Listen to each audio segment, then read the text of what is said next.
Hmm. Hello, dear students, and welcome back to the e-learning series of mathematics. In this video, we will discuss Sylvester's law of nullity, or you can say that rank nullity theorem, जो कि rank और nullity की definition पे base रहेगी. हमने अपनी last video में इसको डिस्कस किया था, इनकी डेफिनेशंस को, बट मैं थोड़ा सा रिवाइज करवा देती हूँ आपको. रैंक में क्या रहता है? रेंज स्पेस की डायमेंशन. रैंक की डेफिनेशन है कि आप रेंज स्पेस की डायमेंशन को फाइंड करो. जो भी रेंज स्पेस की डायमेंशन होगी उसे हम क्या बोलते हैं? Rank of the linear transformation. Actual में हमारे पास पहले कोई दो वेक्टर स्पेसिस होनी चाहिए. देन हम एक लीनियर ट्रांसफॉर्मेशन बनाते हैं T from a vector space V to a vector space W. Actual में लीनियर ट्रांसफॉर्मेशन एक मैपिंग है, और मैपिंग में आपको मालूम है कि जो डोमेन V सेट है उसे हम डोमेन बोलते हैं, और जो W सेट है उसे हम कोडोमेन सेट बोलते हैं. अब आप क्या करोगे कि डोमेन में कोई मेंबर ले लेते हो से V, उसकी इमेज को कहाँ पे आप देखते हो? W वाले सेट में. तो जो इमेजेस आती हैं वो W वाले सेट में आती हैं, जिसे हम क्या बोलते हैं? कोडोमेन वाला सेट. अब आप क्या करो कि डोमेन के हर मेंबर की इमेज को चेक करो. डोमेन के मेंबर्स की इमेजेस जो भी बन रही है उनका एक सेट बना दो. डोमेन के मेंबर्स की इमेजेस के सेट को हम क्या बोलेंगे? रेंज. ठीक है. डोमेन के मेंबर्स की इमेजेस का जो सेट है उसे हम रेंज बोलते हैं. एक्चुअल में रेंज सेट जो है वो कोडोमेन वाले सेट का सबसेट होता है. कई बार कोडोमेन सेट और रेंज सेट सेम हो जाते हैं जब आपकी मैपिंग है जो गिवन में वो ऑन टू हो. अदरवाइज कई बार वो उसका सबसेट बनता है और कई बार वो उसके इक्वल हो जाता है. नाउ जब हम रेंज सेट को बना लेंगे तो हमने देखा था लास्ट वीडियो में कि जो रेंज सेट रहता है वो कोडोमेन की क्या बन जाता है? सबस्पेस. कोडोमेन हमारे पास W एक वेक्टर स्पेस थी, और रेंज सेट जो है उसका क्या बन गया? सबस्पेस. और सबस्पेस इटसेल्फ क्या होता है? Vector space. इसलिए हम रेंज सेट को क्या बोलते हैं? स्पेस, जिसे हम रेंज स्पेस भी कह सकते हैं. इसी तरीके से हमने देखा जब लीनियर ट्रांसफॉर्मेशन T आपने डिफाइन की V से W पे, और फिर आपने क्या किया? उसका कर्नल फाइंड किया. कर्नल क्या रहता है? किसी भी लीनियर ट्रांसफॉर्मेशन मैप का एक सेट रहता है जिसमें डोमेन के मेंबर्स आते हैं. डोमेन के वो मेंबर्स आते हैं जिनकी इमेजेस कोडोमेन के जीरो मेंबर के बराबर हैं. अब एक्चुअल में जो नल सेट है, या फिर आप जिसे कर्नल बोल रहे हो, वो एक सेट है जिसमें किसके मेंबर्स आ रहे हैं? डोमेन वाली वेक्टर स्पेस के. डोमेन वाली वेक्टर स्पेस के वो मेंबर्स आ रहे हैं जिनकी इमेजेस कोडोमेन के जीरो मेंबर के बराबर हैं. अब वहां से कंक्लूजन क्या मिलता है कि जो नल सेट है या फिर कर्नल जिसे आप बोलते हो, वो किसका सबसेट बन रहा है? कोडोमेन वाले सेट का नहीं बन रहा. इस केस में ये किसका सबसेट बन रहा है? डोमेन वाले सेट का. जैसे रेंज सेट कोडोमेन वाले सेट का सबसेट बनती थी, वैसे ही जो कर्नल सेट बन रहा है वो किसका सबसेट बन रहा है? डोमेन वाले सेट का, क्योंकि उसमें डोमेन के मेंबर्स आ रहे हैं. डोमेन के सभी मेंबर्स नहीं आ रहे. वो मेंबर्स आएंगे हम जिसको चेक करेंगे जिनकी इमेजेस जीरो के बराबर है. मे बी डोमेन का वो हर मेंबर आ जाए जिसकी इमेज जीरो के बराबर हो, क्योंकि ऐसी ट्रांसफॉर्मेशंस भी रहती हैं जिसमें हम देखते हैं डोमेन के हर मेंबर की इमेज जीरो मेंबर के बराबर होती है. उसे हम जीरो ट्रांसफॉर्मेशन कहते हैं. अगर उस सिचुएशन में हमें देखें तो हमारे पास डोमेन और कर्नल वाला सेट जो है वो दोनों इक्वल हो जाते हैं. बट हमेशा वो इक्वल नहीं रहते हैं. बट हमारे पास क्या रहेगा? जो कर्नल है या फिर आप जिसे क्या बोल रहे हो, नल सेट, वो सबसेट बनेगा किसका? डोमेन वाली वेक्टर स्पेस का. फिर हमने देखा था लास्ट वीडियो में कि जो हमारे पास नल सेट है जिसे कर्नल बोल रहे हो, वो क्या है? सबस्पेस. किसकी? डोमेन वाली स्पेस की. अब सबस्पेस है तो इटसेल्फ क्या रहेगी? Vector space. इसलिए हम उसे क्या बोल देते हैं? Null space. ठीक है. नल स्पेस क्या रहती है? कर्नल वाला जो सेट है वो सबस्पेस बन रहा है डोमेन वाली सेट का. सबस्पेस है, इटसेल्फ वेक्टर स्पेस है, इसलिए हम उसे स्पेस ही बोलेंगे. दैट इज आप उसे क्या कह दोगे? Null space. अब हमारे पास डेफिनेशन रेंज की भी आ गई. उधर से हमने रैंक फाइंड कर लिया. रैंक की डेफिनेशन क्या थी? डायमेंशन फाइंड कर लो रेंज स्पेस की. स्पेस की डायमेंशंस को कैसे फाइंड करते हैं? ये हम लास्ट यूनिट से पढ़ते आ रहे हैं. आप किसी भी वेक्टर स्पेस की डायमेंशन को चेक करना चाहते हो तो क्या करोगे? उसका बेसिस सेट ढूंढोगे. उसके बेसिस के जितने भी एलिमेंट होंगे उतनी पूरी स्पेस की डायमेंशन रहती है. तो हमारे पास रेंज स्पेस है, दैट इज एक वेक्टर स्पेस है. उसकी डायमेंशन को चेक करना है तो उस रेंज का आपको क्या ढूंढना पड़ेगा? Basis set. उसके बेसिस के जितने भी एलिमेंट होंगे रेंज सेट के उतनी ही पूरी स्पेस की डायमेंशन होगी। रेंज स्पेस की डायमेंशन जो भी बनेगी उसे आप क्या बोलोगे, rank of linear transformation T, जिसे आप डिनोट किससे करते हो, रो ब्रैकेट में टी से। आप स्क्रीन पे देख सकते हो, मैंने रैंक की डेफिनेशन शो की है। रैंक क्या है, dimension of range space of T. इसी तरीके से नलिटी में क्या रहता है, वो नल स्पेस की डायमेंशन होती है, क्योंकि मैंने अभी बताया कि नल सेट भी सबस्पेस बनता है जिसे हम स्पेस ही बोलते हैं। अगर वो वेक्टर स्पेस है तो उसकी डायमेंशन को चेक करने के लिए भी आपको क्या करना पड़ता है, उसके बेसिस सेट के एलिमेंट्स को काउंट करना पड़ता है। बेसिस सेट के एलिमेंट्स को काउंट करना तो ठीक है, बट पहले बेसिस सेट ढूंढना पड़ता है। कौन सा सेट है जो उसका बेसिस सेट बन रहा है। जो भी सेट बेसिस सेट बन रहा है उसके एलिमेंट्स को काउंट करोगे, जितने उसके एलिमेंट्स होंगे उतनी पूरी स्पेस की डायमेंशन होगी। डायमेंशन जो भी रहेगी नल स्पेस की उसे हम क्या बोल देंगे, nullity of a linear transformation T, क्योंकि हम टी से उसे डिनोट कर रहे हैं। अब अगर हमारे पास डायमेंशन मिल गई नल स्पेस ऑफ टी की, जिसे आप नलिटी बोल रहे हो, उसे किससे डिनोट करोगे, वी ब्रैकेट में टी से। रैंक को रो ब्रैकेट में टी से, नलिटी को वी ब्रैकेट में टी से। क्लियर। नाउ अब हम जो इस वीडियो में हमने डिस्कस करना था, उसमें आप देख सकते हो हमें क्या है वो थ्योरम, सिल्वेस्टर्स लॉ ऑफ नलिटी, या फिर आप उसको रैंक नलिटी थ्योरम भी बोल सकते हो। क्यों रैंक नलिटी थ्योरम बोलते हैं, क्योंकि वो दोनों डेफिनेशंस पे बेस्ड हैं, रैंक की डेफिनेशन पे और नलिटी की डेफिनेशन पे। क्या है उसकी स्टेटमेंट, सपोज हमारे पास कोई दो वेक्टर स्पेसिस हैं, से V और W over a field F। फिर हमें क्या चाहिए, एक लीनियर ट्रांसफॉर्मेशन डिफाइन करनी है from a vector space V to a vector space W। ये हमारे पास गिवन में होगा, बट साथ में इस थ्योरम में, रैंक नलिटी थ्योरम में गिवन में रहेगा कि जो V स्पेस है वो कैसी है, फाइनाइट डायमेंशनल वेक्टर स्पेस है। गिवन वेक्टर स्पेस V जो डोमेन वाली है वो फाइनाइट डायमेंशनल है। अगर फाइनाइट डायमेंशनल वेक्टर स्पेस नहीं होगी तो थ्योरम प्रूव नहीं होती है। ठीक है, सो गिवन में हमारे पास वो V finite dimensional vector space है। उस केस में इस थ्योरम को हम प्रूव कर सकते हैं, जिसे कि आप सिल्वेस्टर्स लॉ ऑफ नलिटी बोलते हो। वो क्या स्टेटमेंट रहती है कि अगर V की डायमेंशन फाइनाइट है तो उस V की डायमेंशन जो है वो किसके बराबर रहेगी, rank of T plus nullity of T के बराबर। V की डायमेंशन अगर फाइनाइट है तो उसकी डायमेंशन की वैल्यू किसके बराबर आएगी, rank of T plus nullity of T के बराबर। तो इस थ्योरम को कैसे हम प्रूव करेंगे, सबसे पहले हमारे पास गिवन में क्या है कि डोमेन वाली वेक्टर स्पेस जो है वो फाइनाइट डायमेंशनल है। डोमेन वाली वेक्टर स्पेस अगर फाइनाइट डायमेंशनल है तो हमारे पास उसकी एक सबस्पेस भी है। अभी मैंने आपको रिवाइज करवाया, डोमेन वाली वेक्टर स्पेस की कौन सबस्पेस बनता है, रैंक या नलिटी। रैंक तो रेंज से डिपेंड करती है, रेंज स्पेस पे, और रेंज स्पेस जो है वो कोडमेन का सबसेट होता है।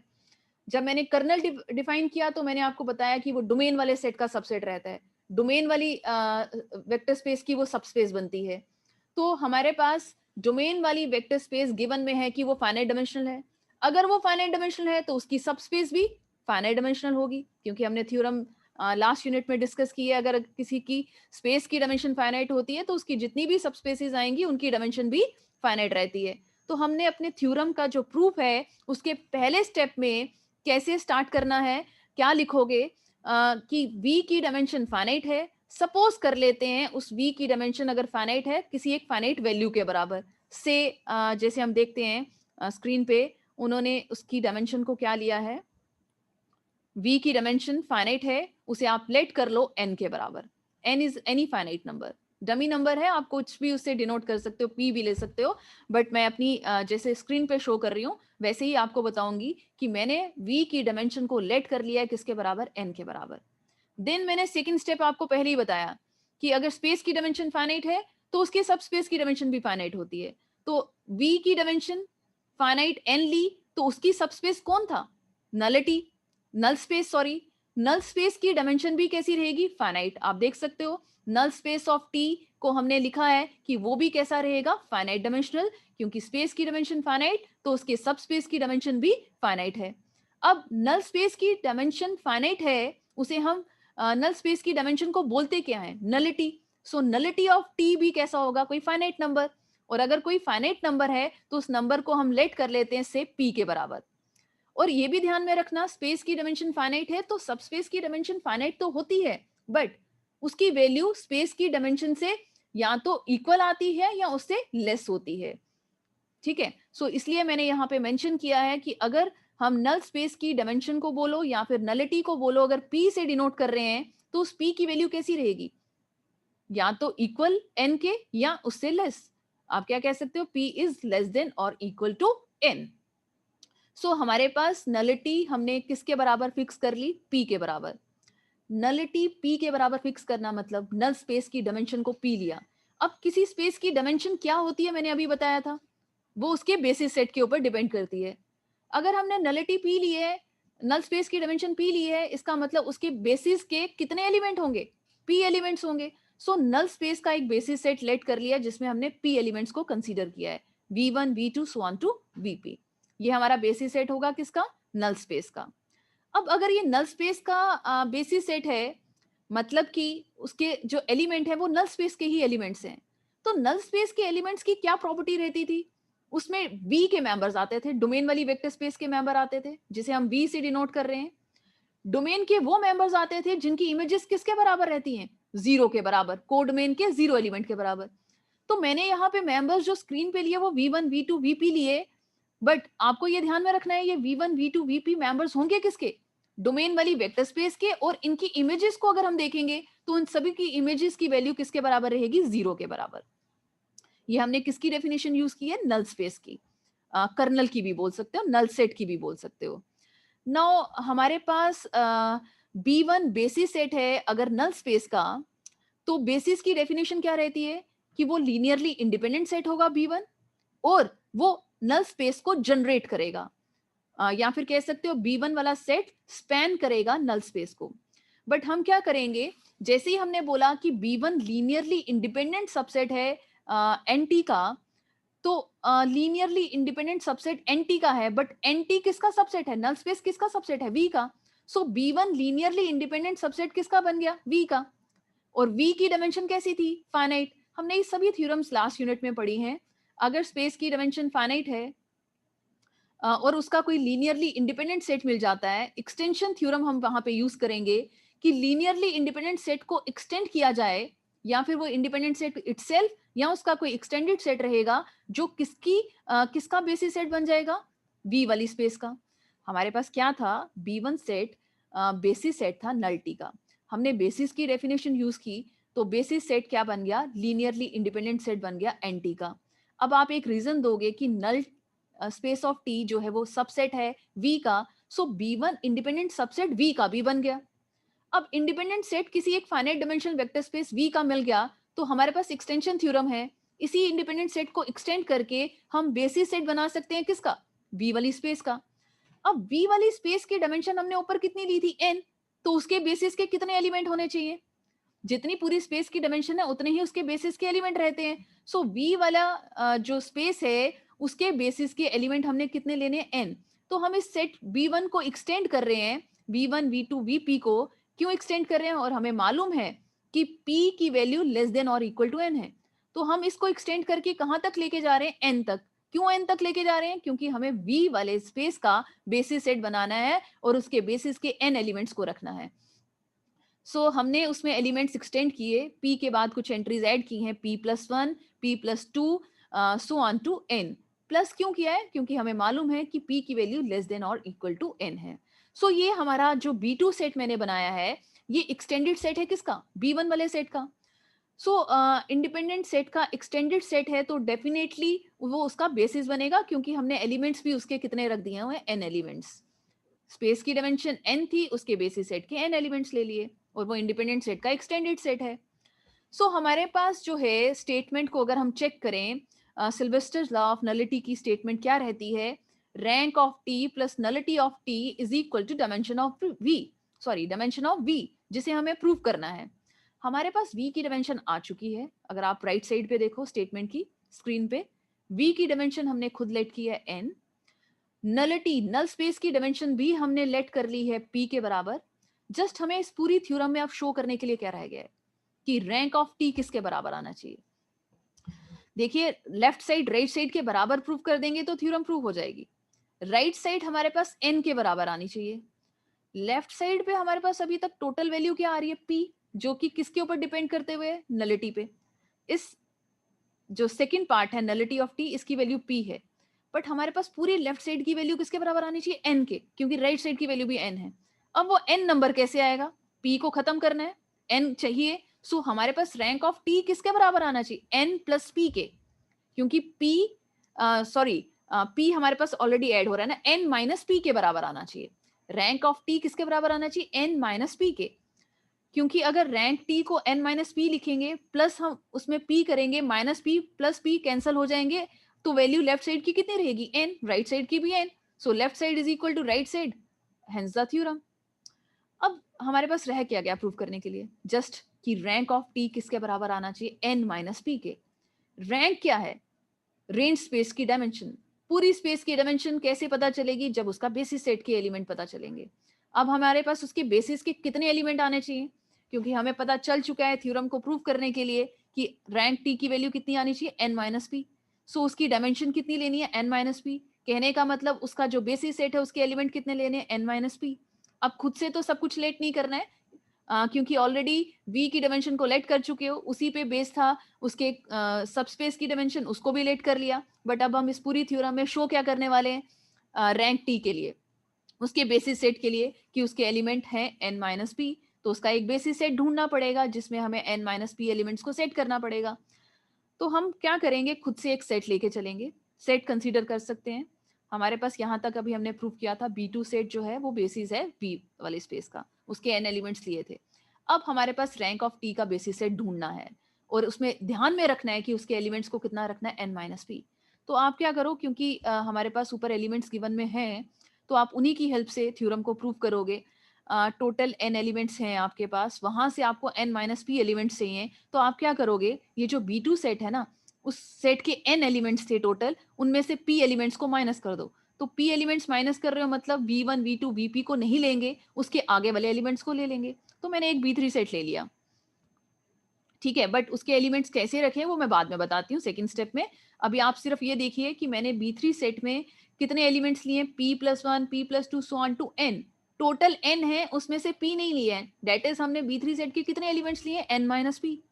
अब n माइनस पी एलिमेंट्स तो लिए, बट उनकी वैल्यूज t इमेजेस टाइप की क्यों ली, क्योंकि हमारे पास जो रेंज स्पेस है उसमें रेंज सेट की डेफिनेशन लगानी है, और रेंज सेट की डेफिनेशन रहती है, उसमें क्या रहता है, डोमेन के मेंबर्स की इमेजेस।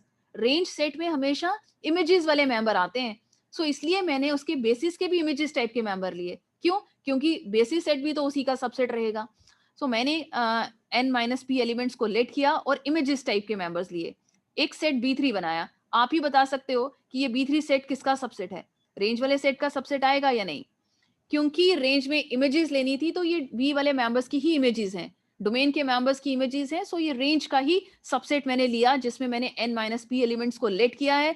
जस्ट मुझे शो करना है कि ये उसका बेसिस सेट बनता है रेंज वाले सेट का। तो उसे उसके बेसिस सेट को शो करने के लिए हमें दो स्टेप्स प्रूव करने हैं, कि B3 वाला सेट इंडिपेंडेंट होना चाहिए, और B3 सेट जो है वो रेंज सेट को जनरेट करना चाहिए, ठीक है। सो हमें इसे दो स्टेप्स में थ्योरम को प्रूव करेंगे, एक इंडिपेंडेंट B3 सेट को प्रूव करेंगे, दूसरा बताएंगे कि B3 set range of T वाले को क्या कर रहा है, जनरेट कर रहा है। क्लियर। सो इंडिपेंडेंट प्रूव करने के लिए कोई इतना टफ नहीं है, तो हम हर थ्योरम में प्रूव करते आ रहे हैं। जस्ट हमें क्या करना है, जितने B3 सेट के मेंबर्स हैं उतने स्केलर्स फील्ड में से लेने हैं, और उनके लीनियर कॉम्बिनेशन को खुद से 0 के बराबर रखा हमने, आप देख सकते हो। देन टी मैपिंग ट्रांसफॉर्मेशन है, और ट्रांसफॉर्मेशन की प्रॉपर्टी होती है एडिशन स्प्लिट हो जाती है, और अगर स्प्लिट हुई हो तो आप उसको ऐसे लिख सकते हो, जैसे अभी हमने सेकंड स्टेप में लिखा है, स्केलर अंदर ले लिए, सेकंड प्रॉपर्टी रहती है, पहले हमने स्केलर्स को अंदर ले लिया, अगर बाहर होते तो अंदर ले सकते हैं, उसकी सेकंड प्रॉपर्टी रहती है जो हमने उसको यूज किया लीनियर ट्रांसफॉर्मेशन की। देन हमें मालूम है उसकी एडिटिव प्रॉपर्टी क्या रहती है, ये स्प्लिट हुआ है तो उसको हमने इकट्ठा कर लिया, ठीक है। देन हमने क्या किया, देखा कि एक पूरा मेंबर मिल गया, alpha p+1 vp+1 plus alpha p+2 vp+2 so on to alpha N vn। एक पूरा मेंबर है ये v वाले सेट का, जिसकी इमेज किसके बराबर आ रही है, 0 के। डोमेन का मेंबर जिसकी इमेज 0 आती है वो किसके मेंबर्स हैं? नल सेट के। नल सेट में वही मेंबर्स आते हैं डोमेन के जिनकी इमेजेस 0 के बराबर होती हैं। सो ये हमने एक मेंबर किसका ढूंढ लिया? नल स्पेस का। नल स्पेस का एक मेंबर ढूंढा जिसे मैंने किसके बराबर डिनोट किया है? वी के बराबर। वी की वैल्यू भी आगे लिखी है। नाउ हमारे पास नल स्पेस का एक मेंबर है और नल स्पेस के ऊपर गिवन में बेसिस सेट भी था हमारे पास। तो हमें मालूम है कि नल सेट का कोई भी मेंबर आएगा उसको उसके बेसिस के मेंबर्स की हेल्प से लिख सकते हैं, रिप्रेजेंट कर सकते हैं। सो मैंने क्या किया, इस नल स्पेस के मेंबर को, क्योंकि उसका बेसिस सेट था वो उसको जनरेट करता था, तो हमने नल सेट का कोई भी मेंबर लेंगे तो उसके बेसिस के मेंबर्स की लीनियर कॉम्बिनेशन की हेल्प से रिप्रेजेंट करके दिखा देंगे। सो वी को मैंने क्या किया, उसके बेसिस के मेंबर्स की लीनियर कॉम्बिनेशन की हेल्प से रिप्रेजेंट किया। तो नल स्पेस का बेसिस सेट कौन था? ऊपर देख, स्क्रीन पे देखते हैं हम, कौन था बेसिस सेट? B1। सो ये B1 के ही मेंबर्स लिए हैं, उनकी लीनियर कॉम्बिनेशन की हेल्प से रिप्रेजेंट किया है। नाउ v की दो वैल्यूज आ चुकी हैं, दोनों को हम इक्वेट कर रहे हैं और उसको सॉल्व कर रहे हैं। तो आप देख सकते हो कि ये सभी b1 b2 जो स्केलर्स थे उन सब की वैल्यू किसके बराबर आ गई? 0 के। क्यों? क्योंकि उनके साथ के मेंबर्स जो हैं वो देखिए क्या है, v1 v2 so on to vp, vp plus 1 vp plus 2 so on to vn। That is v1 से लेके vn तक मेंबर्स। कि v1 से लेके vn तक के मेंबर्स तो b2 सेट के थे और b2 सेट तो ऑलरेडी बेसिस सेट था। और अगर B2 set already basis set था मतलब कि वो इंडिपेंडेंट सेट था। और इंडिपेंडेंट सेट की प्रॉपर्टी रहती है कि उनके मेंबर्स के कॉम्बिनेशन को अगर आप 0 के बराबर रखते हो तो उनके सभी स्केलर्स की वैल्यू 0 रहती है। सो हमारे पास ये सभी स्केलर्स 0 आ गए, बट हमें ये सभी स्केलर्स की जरूरत नहीं थी। हमें B3 सेट की जितने स्केलर लिए थे उन्हीं स्केलर्स को कंसीडर करेंगे और आप देख रहे हो कि उन सब की वैल्यू हमारे पास किसके बराबर आ रही है? 0 के। B3 मेंबर्स के जितने हमने स्केलर्स लिए उन सभी की वैल्यू 0 आ रही है। उनका कॉम्बिनेशन हमने खुद से 0 लिया था। इसके कहने का मतलब है कि B3 सेट जो है वो कैसा सेट है? Independent set. क्योंकि इंडिपेंडेंट सेट की डेफिनेशन क्या रहती है? सेट के जितने भी मेंबर्स हैं उनके उतने स्केलर्स फील्ड में से ले लो, उनके लीनियर कॉम्बिनेशन को खुद से 0 रखो, लेट करो। देन हमने देखा उन सभी स्केलर्स की वैल्यू अगर 0 बन जाती है तो हमें मालूम है वो सेट कैसा रहता है? Independent set. Now second step में आपको जस्ट शो करना है कि B3 सेट जनरेट करता है रेंज सेट को। जनरेट करता है, उसकी डेफिनेशन क्या रहती है कि स्पेस का, इस टाइम पे स्पेस क्या? Range space. क्लियर? सो रेंज स्पेस का कोई भी मेंबर लें, उसे B3 के मेंबर्स की लीनियर कॉम्बिनेशन की हेल्प से रिप्रेजेंट करना है। अगर स्पेस का कोई भी मेंबर B3 के मेंबर्स की हेल्प से रिप्रेजेंट किया जाएगा तो आप कह सकते हो कि B3 वाला सेट रेंज सेट को क्या कर रहा है? जनरेट कर रहा है। सो मैंने क्या किया, एक रेंज सेट का एक मेंबर लिया है, से y। रेंज स्पेस में जब भी कोई मेंबर लेते हो तो वो रेंज में ऐसे नहीं आता, डोमेन के मेंबर्स की इमेजेस आती हैं। सो हमारे पास एक डोमेन का मेंबर आ गया, एग्जिस्ट किया x, जो कि क्या रहेगी? उसकी प्री इमेज रहेगी।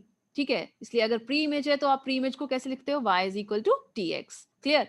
नाउ हमने क्या किया, y लिया रेंज सेट में, वहां से हमें एक मिल गया मेंबर कहाँ पे? v स्पेस में। अब v स्पेस का बेसिस सेट ऑलरेडी गिवन में है b2, और अगर b2 उसको जनरेट कर रहा है, बेसिस सेट है डेट इज जनरेट कर रहा है, तो v के हर मेंबर को b2 के मेंबर्स की लीनियर कॉम्बिनेशन की हेल्प से रिप्रेजेंट कर सकते हैं। सो मैंने उसकी रिप्रेजेंटेशन लिख के दे दी x की। नाउ x की तो आ गई वैल्यू, बट हमें चाहिए किसकी? y की। और y की वैल्यू किसके बराबर है? स्क्रीन पे देख सकते हो, tx के बराबर। x की वैल्यू आ गई, tx की वैल्यू चाहिए तो y की वैल्यू मिल जाएगी। tx की वैल्यू चाहिए, डेट इज t अप्लाई करना है, और t एक मैपिंग वेल डिफाइंड है, ट्रांसफॉर्मेशन है, मैपिंग है पहले, वेल डिफाइंड है, तो t दोनों साइड पे अप्लाई किया। एक्चुअल में ये वेल डिफाइंड डेफिनेशन मैंने यूज की है। नाउ tx को हम y के बराबर सब्स्टिट्यूट कर सकते हैं और t की ट्रांसफॉर्मेशन की प्रॉपर्टी यूज कर सकते हैं, होमोजीनियस वाली और एडिशन वाली। स्प्लिट कर सकते हैं हम इसको, स्केलर एज इट इज बाहर ले लेंगे, दोनों प्रॉपर्टीज एक साथ लगा दी हमने। देन हमने देखा कि t ऑफ v1 की वैल्यू हमने ऊपर 0 ली थी, क्योंकि ये v1 v2 so on to हमारे पास जो vp तक मेंबर्स हैं वो हमारे किसके हैं? नल सेट के, और नल सेट के मेंबर्स की जो इमेजेस होती हैं वो 0 के बराबर होती हैं। सो मैंने उसको सब्स्टिट्यूट किया, यहाँ तक p तक रिजल्ट हमारा 0 बन गया, और हमारे पास कैसी वैल्यू रहेगी? Alpha p plus 1 t of vp plus 1 and so on to alpha n t of vn। ये हमने देखा कि एक मेंबर है रेंज सेट का, उसे हमने किन मेंबर्स की लीनियर कॉम्बिनेशन की हेल्प से रिप्रेजेंट किया है? t of vp plus 1, t of vp plus 2 so on to t of vn, जो कि किसके मेंबर हैं? B3 सेट के। सो रेंज सेट का एक मेंबर लिया और हमने देखा उसे हमने B3 सेट के मेंबर्स की लीनियर कॉम्बिनेशन की हेल्प से रिप्रेजेंट किया है। इसका मतलब है कि जो B3 वाला सेट है वो रेंज सेट को क्या कर रहा है, जनरेट कर रहा है, स्पैन कर रहा है। सो इंडिपेंडेंट भी था, स्पैन भी कर रहा है। हम क्या कह सकते हैं कि B3 सेट क्या रहेगा, basis set. Now B3 set basis set मिल गया किसका, रेंज सेट का। रेंज स्पेस का बोलो, स्पेस की डायमेंशन बोलो तो वो किसके ऊपर डिपेंड करती है, उसके बेसिस पे। सो रेंज की डायमेंशन कितनी हो जाएगी, जितने बेसिस के एलिमेंट है, और कितने एलिमेंट हमने लेट किए थे, n-p। Dimension of range space is equal to n-p। उसी डायमेंशन को आप क्या बोल सकते हो, रैंक ऑफ टी। वो किसके बराबर आ गया, n-p। p को हमने लेट किया था नलिटी के बराबर, हमने इसको सॉल्व किया, लेफ्ट साइड पे शिफ्ट किया, rank of T plus nullity of T किसके बराबर आ गया, n के। और n जो है वो किसकी वैल्यू है, v की डायमेंशन। सो हमने यही तो प्रूव करना था, rank of T plus nullity of T is equal to dimension of v। So hence the theorem. So next video पे हम डिस्कस करेंगे हम बाकी जो नेक्स्ट रिजल्ट है। Thank you so much, God bless you all.